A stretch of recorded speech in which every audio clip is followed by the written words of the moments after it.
Sa mundong puno ng glamour at kasikatan, may mga artista na hindi lang tumatanghal sa entablado, kundi nagsasabi rin ng kanilang sariling kwento. May tagumpay, may pagsubok, may pagbagsak at may pagbangon.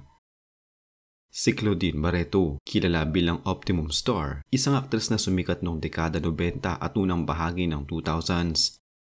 At ngayon isa sa mga pinaka-pinag-usapang pangalan sa showbiz dahil sa kanyang karera at mga kontrobersiyang bumalot sa kanyang buhay. Ipinanganak si Claudine Barreto noong 20 ng Hulyo 1979 sa Maynila bilang bunsong anak nina Miguel Alvir Barreto at Estrella Inday Castelo Barreto. May mga kilalang kapatid rin siya, sina Gretchen at Marjorie Barreto na nasa industriya ng entertainment kaya may pundasyong koneksyon siya sa showbiz. Mula sa murang edad, napansin na ang kanyang talento. Sa edad na 13, nadiskubre siya ng talent manager na si Douglas Quijano at pumasok sa youth-oriented show na Ang TV noong 1992. Sunod-sunod na dumating ang pagkakataon. Lumuhok siya sa sitcoms gaya ng Home Along the Riles kasama si Dolphy at Okidokido. Kalaunan, nagsimula na rin niyang makuha ang puso ng publiko sa mga teleserye. Ang malaking pag-angat na nangyari noong 1997 sa pamamagitan ng teleserye na Mula sa Puso, na siya rin ang bida. Sumunod naman ang iba pang mga hit katulad ng Saan Ka Man Naroroon at Sa Dulo ng Walang Hanggan. Sa pelikula naman, nag-iwan siya ng marka sa mga kritikal at komersyal na tagumpay, kabilang ang pelikulang Milan na nagbigay sa kanya ng karangalan. Dahil dito, sa rurok noong unang bahagi ng 2000s, kinikilala siya bilang isa sa mga queen of teleserye ng kanyang panahon. Sa madaling salita, isang batang talento na hinasa ng showbiz, umangat sa industriya at nagtamo ng malaking kasikatan. Ang buhay ng isang icon gaya ni Claudine ay hindi puro tagumpay. May mga yugto rin ng sakit, laban at kontrobersiya. Bago siya makipagrelasyon kay Raymart Santiago, naging kilalang on-screen at off-screen partner siya ni Rico Yan. Ang pagpanaw ni Rico noong 2002 ay may matinding epekto kay Claudine, hindi lang sa emosyonal na bahagi kundi pati sa kanyang pagtingin sa buhay at karera. Bagaman hindi isang kontrobersiya, sa tradisyonal na ibig sabihin, naging bahagi ito ng narrative ng kanyang buhay na puno ng pressure at personal na krisis. Ipinapakita nito ang isa sa mga hamon sa likod ng showbiz, na minsan ang pagkasikat ay may kasamang mga pagkawala at emosyonal na pasanin. Noong Marso 27, 2006, ikinasal si Claudine at Raymart Santiago sa Tagaytay. Gayunpaman, nagkaroon ng malaking usapin ang legalidad ng kanilang kasal.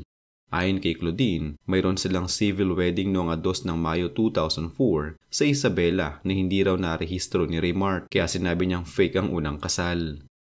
Noong 29 ng Agosto 2013, nagsampa si Claudine ng kaso laban kay Raymart sa ilalim ng Republic Act 9262 o Anti-Violence Against Women and Their Children Act dahil sa umano'y pangahablot, pisikal, sexual at ekonomikal na pang-aabuso sa kanya. Sa kanyang affidavit, sinabi niya, "My life with Roselle Raymond Martin Santiago was a vicious cycle of violence, abuse, battery, and exploitation. I have been in a constant fearful state of mind because I was cyclically abused and controlled." Ang usaping ito ay nagdulot ng malaking pampublikong interes, hindi lamang dahil sa mga akusasyon ng abuso, kundi dahil sa bigat ng truth claim ng isang sikat na aktres laban sa kanyang asawa. Noong nakaraang buwan lamang, muling lumutang ang bagong serye ng paratang laban kay Raymart, ngunit hindi na ito lamang mula kay Claudine, kundi mula sa kanyang ina na si Inday Barreto.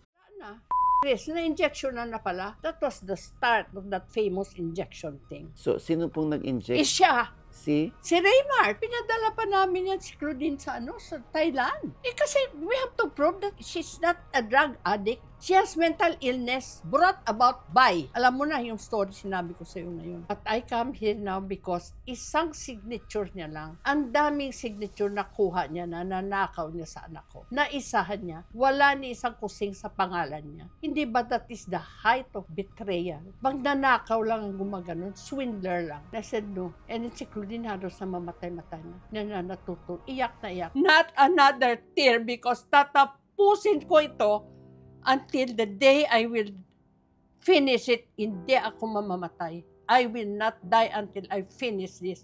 And he better watch out because I'm gonna get him. And then I can rest in peace because alam ni Claudine that if I am still here alive, it's because of her. It's not fair. Ang Diyos ni Raymart sa taas. Ang Diyos namin, Diyos sa taas. He's gonna get it. Not from me. You just watch.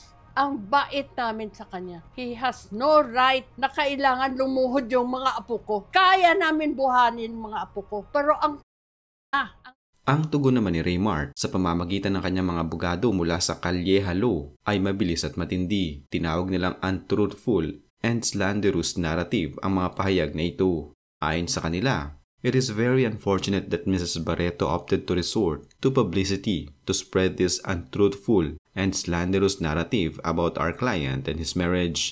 Dagdag pa, sinabing ang indignasyon ni Inday ay dulot daw ng pagkakabenta ng conjugal land ni Claudine noong 3 taon nang nakalipas nang walang kaalaman ni Raymart. Makikita rito ang isang komplikadong tagpo.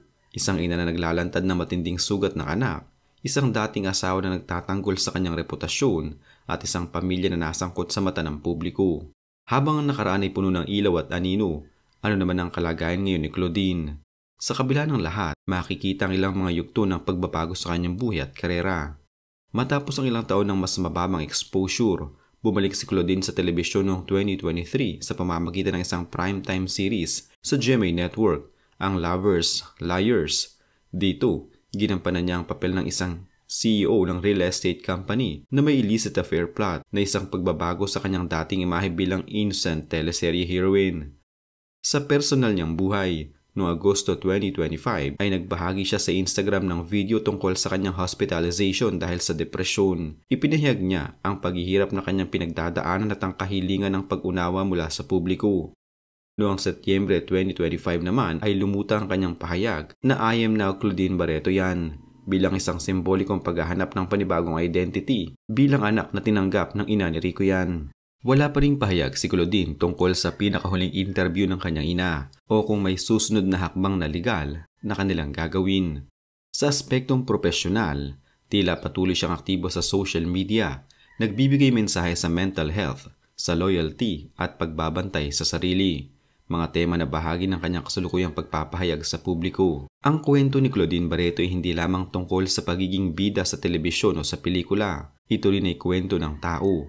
May mga sandali ng liwanag, may mga pagsubok ng kadiliman at may mga pagkakataon ng pagbubukas ng sugat para sa pagbabagong loob. Mula sa simpleng pagsisimula hanggang sa mabilis na pagsikat, mula sa kasal, annulment at mga akusasyon ng abuso at pag-aaway sa publiko, hanggang sa kanyang kasalukuyang hakbang ng pagharap sa sariling kalusugan at pagbabalik sa entablado. Ipinapakita ni Claudine na ang buhay ay puno ng komplikasyon at hindi linear. Sa huli, ang mahalagang tanong ay hindi kung gaano karaming tapatan ang kanyang nakamit sa showbiz, kundi kung paano siyang nagsusumikap na mabuo muli ang sarili.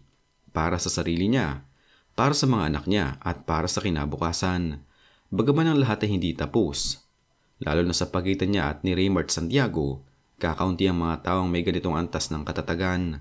Ang makita ang sugat, igalang ang sakit at sakripisyo ang hiya para magsalita. Marahil ang pinakamahalagang aral na sa likod ng mga pangalan, mga imahe at mga isyu sa publiko ay tao rin ang mga aktor. At ang tao ay may karapatang patawarin ang sarili, magreklamo sa tama niyang panahon at magsimula muli.